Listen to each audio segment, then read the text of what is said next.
Sama. Sama. Oke, selamat siang Ibu dosen dan teman-teman. Jadi ini perkenalkan kami dari kelompok 3 di mata kuliah bisnis. Kita mengambil ide di studio Tata ya. Dimana kita sudah bersama dengan Rian, dengan Om Rian. Kita di studio Tato nama apa? The Blues, Ya, studio Tato The Blues di menurun oleh Ate. Jalan Tari nomor 5. nomor 5. Nah, mungkin Om kita mau tanya-tanya sedikit dulu tentang usahanya Om. Boleh. Ini usahanya Om ini sudah berdiri dari kapan Om? Jalan 3 tahun ini, so. Jangan 3 tahun. 2023, 2022 kayaknya. 22 Om. 2022. Maksudnya ini selama ini Om, maksudnya di usahanya Om ini dia berjalan lancar gitu. Kalau namanya dunia tato kan bukan tiap hari, Iya. jarang-jarang. Orang kan peminatnya dari keuangan, ada uang baru ada tato kayak gitu. Ya begitu sih, kalau bilang tiap hari tidak tiap hari. Terus ini kalau Om ini kira-kira untuk pendapatan per bulan itu ada rata-ratanya dia gitu Om. Kalau per bulan ada lah, ada sampai 5 sampai 7. Tergantung pelanggannya mau tato kan. Tato sekarang ditentukan dari ukuran, semakin tinggi ukuran gambar semakin besar budget. Berarti dia kalau untuk gambar sebenarnya ini harganya dia Price standar ya ada, dan 350. Itu orang mau bikin titik kayak tai lalat, apa harganya 350 harga studio. itu minimal Minimal harga meskipun cuma titik saja. tetap harga kayak gitu. Nah, kan dihitung dari buka jarum, buka tinta, ikat, dibuka dari harga budget kayak gitu. Ya. Ibarat startnya dia 350. 350 itu harga paling murah untuk studio kamu. Kalau itu dia itu taksirannya dari Om atau memang rata-rata semua? Tidak, pokoknya dari pelanggan dia mau tato apa, mau pakai bentuk apa, kayak gitu. Nah, bukan tato, bukan tato yang mengerjakan apa yang dimau oleh pelanggan. Kalau misalnya dari Om sendiri, ini Om buka usaha ini karena ada ketertarikan atau apa latar belakangnya dia? Kalau saya memang pencinta seni dari kecil kan, Kita sih. habis itu gambar di Bali, itu pihak dari Bali, Bupati, ada semua pihak. Berarti Om juga punya portofolio itu pernah ikut lomba itu juga? Sudah semua. Udah Bali, Malang, Surasa semua. Di sini kalau misalnya menurut Om sendiri, Om deskripsikan Om punya pengalaman itu dalam tato itu sebagai apa? Pemula atau apa? Ya? Namanya sudah ikut lomba, sudah piagam yang pasti sudah bukan dikategorikan pemula kan, pemula itu orang baru belajar di kertas. Dalam dunia tato itu kan prinsipnya dia insting yang lagi kerja. Namanya kulit yang bisa dia ada penghapus kayak gitu. Insting yang kerja di situ. Insting kencang baru dia bisa dikategorikan seniman gitu. Dan itu pun harus hasil karya harus ada layak jual. Kalau dia bisa pegang mesin tato, itu sudah bukan tato bukan kayak gitu. Dunia tato bukan kayak gitu. Dunia tato itu punya referensi yang besar sekali kan, itu ditentukan dari pengalaman, jam terbang, skill, ada semua. Itu yang dilatih setiap tahun. Bukan belajar kemarin, belajar seniman bukan kayak gitu. Dunia tato bukan gitu. Berarti kalau menurut Om itu kalau kita tato orang di tangan aslinya orang di badan itu beda dengan kita menggambar di atas kertas gitu. Maksudnya? Kalau kita tato di orang di badan dan kita gambar di atas kertas itu beda beda rasa kan. Beda lah, namanya kertas kan tidak ada imajinasi. Kalau kita seniman kan, yang namanya seniman, kalau kita sebuah karya di badannya orang, sampai dia masuk di yang kubur pun itu badan dan gambar tetap ada di badannya orang itu jadi kepuasan tersendiri seorang seniman. Dan kayak macam mungkin ada merasa tanggung jawab juga dalam tato yang kita buat begitu dia rasa kurang gitu apa Ya, gitu. pastilah. Karena itulah kita harus profesional dalam kerja Ya. kayak gitu. Tapi lebih sekarang kan lebih banyak peminatnya dia perempuan, wanita laki-laki, kalau dunia tato. Kalau ini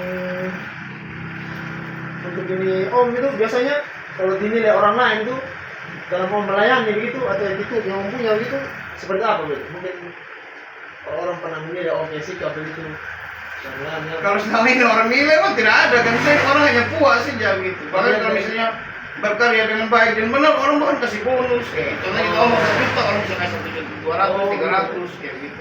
Banyak saking puasnya orang dengan karya kualitas karyanya kita.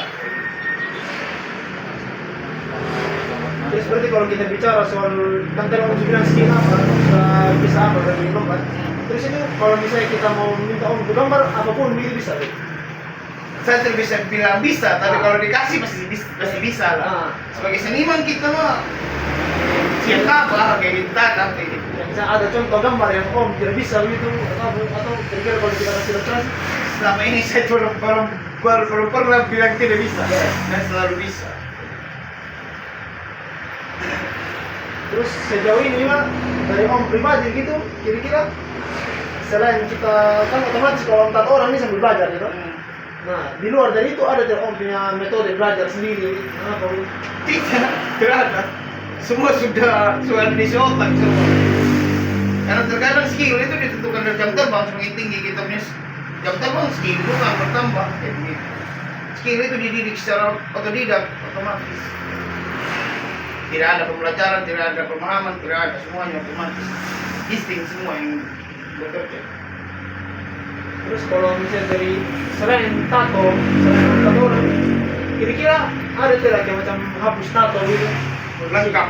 Kalau untuk studio lengkap. Hapus tato bisa, laser tato, sulam alis bisa, sulam bibir bisa, piercing bisa, semua bisa. Betulan kalau untuk studio. Kelengkapannya dia sudah standar profesional. Berarti bukan yang untuk tato toh? Tidak. Hapus Laser bisa, laser. sulam bisa, piercing bisa, bisa semua. Kira-kira itu om, kalau misalnya dari tato ini kan sekarang harganya 30.000. Kalau hapus tato? Hapus tato 2 kali harga budget itu.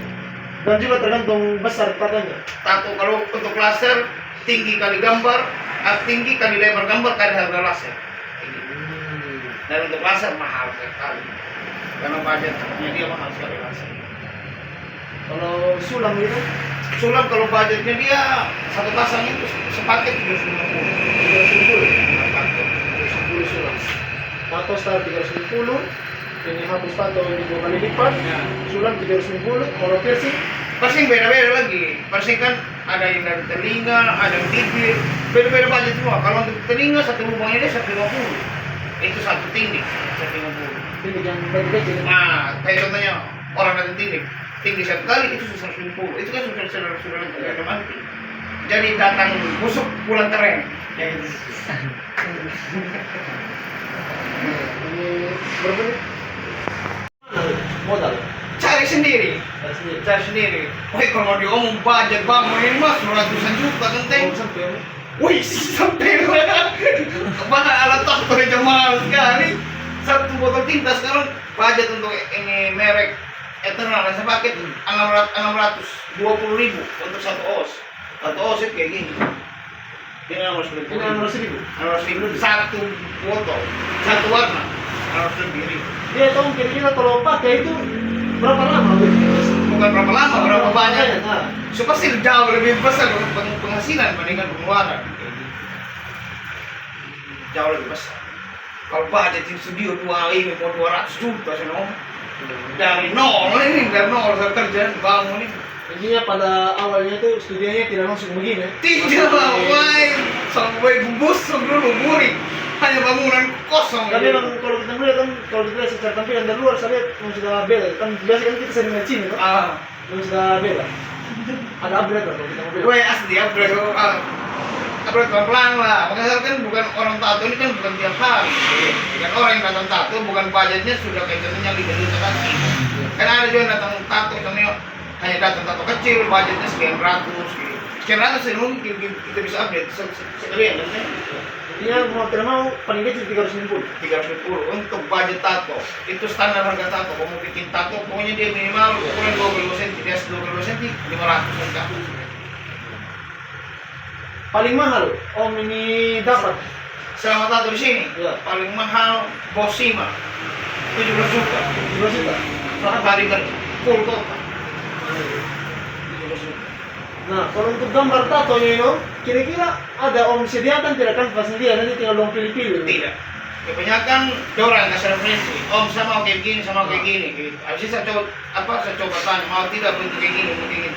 Jadi sebagai seniman saya kasih saran, tapi pola gambar yang asli itu dari tuannya yang mau ditato, pelanggannya yang mau ditato.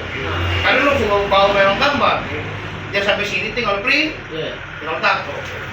Nah, itu pasti kan ada kategorinya dia nih. Nah, misalnya nanti sama taruh di web punya kita buat untuk om gitu. Kan kan otomatis ada kategori, ada tato tipografi atau tato gambar, itu kira-kira menurut Om bisa begitu kalau kita mau deskripsikan begitu juga ya? Bisa, terserah, tidak masalah.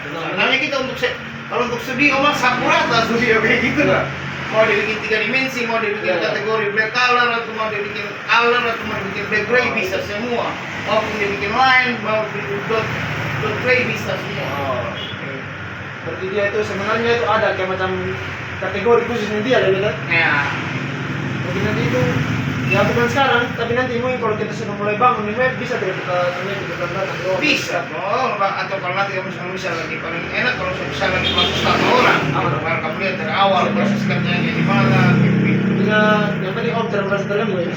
Tidak lah, Teng. Kamu juga tugas kuliah, kalau bukan apa? Kalau bukan tugas kuliah, kan saya pasti tinggal om. Saya semua lah tugas kuliah tadi. Menurut Om, kalau Om sekarang itu untuk promosinya ini sudah ada wadah belum? Kayak macam akun sosial media atau web begitu? Semua media sosial, semua akun media sosial saya pakai. Berarti sekarang untuk promosi baru sebatas sosial media? Sosial media.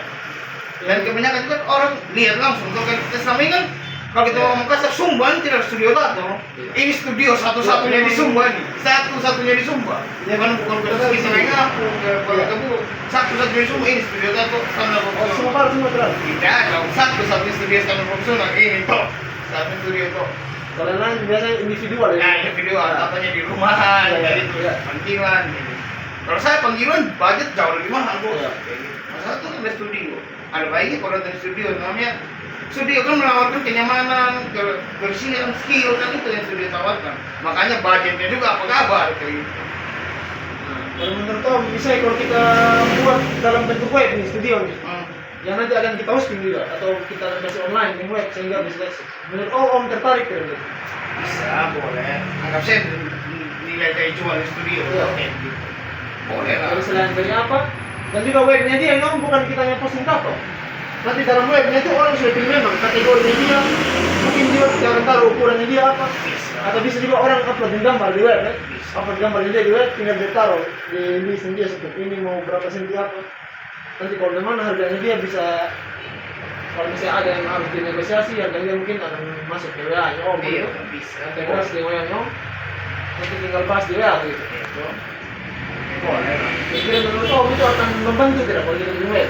Membantu lah om, namanya kan daya jual karya seni sekarang kan bebas caranya oh, apa bebas mau diposting model kayak gimana, yang penting kita kan berkarya kan profesional kayak gitu. Orang datang, orang tanya, kita jawab, kita apa gitu.